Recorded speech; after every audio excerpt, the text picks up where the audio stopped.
ಅದರಾಗಿ ಕಾರ್ಪೊರೇಟ್ಗಳಂತೆ ಸುಳ್ಳು ಹೇಳೋದ್ರಲ್ಲಿ expert hand.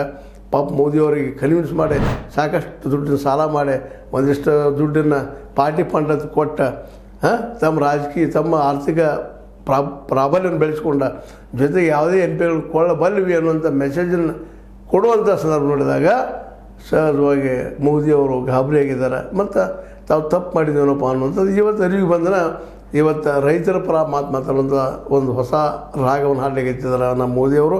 ಅದು ಎಷ್ಟು ಮಟ್ಟಿಗೆ ಯಶಸ್ವಿ ಆಗ್ತದೆ ಏನೋ ಗೊತ್ತಿಲ್ಲ. ಬಟ್ ಅನಿಲ್ ಅಂಬಾನಿ ವಿರುದ್ಧ FIR ಹೊರತಿದ್ದು ಮಾತ್ರ ಈ ಒಂದು ನಮ್ಮ ಕಾರ್ಪೊರೇಟ್ ವಲಯದಲ್ಲಿ ಒಂದಿಷ್ಟು ಭಯ ಮೂಡಿಸುವಂಥ ಕೆಲಸ ಆಗಿದೆ ಅಂತ ಅನ್ನಿಸ್ತದ. ಆಗಿರ್ಬೋದು, ಯಾಕಂತಂದ್ರೆ ಇಂಥ ಮಾತು ಮಧ್ಯೆ ಸಹ FIR ನಮ್ಮಲ್ಲೂ ಬರ್ಬೋದು ಅಂತೇಳಿ ಸಾಕಷ್ಟು ಜನ ಬೆದರಿರ್ಬೋದು. ಅದಿರೋ ಆಗಲಿ ಇಂಥ ಒಂದು ವಿರೋಧ ಹೇಳಬಾರ್ದು ಅಂತೇಳಿ ಅಡ್ವಾನ್ಸ್ ಈ ಒಂದು ಕೆಲಸ ಶುರು ಮಾಡಿದ್ದಾರೆ ನಮ್ಮ ಮೋದಿಯವರು.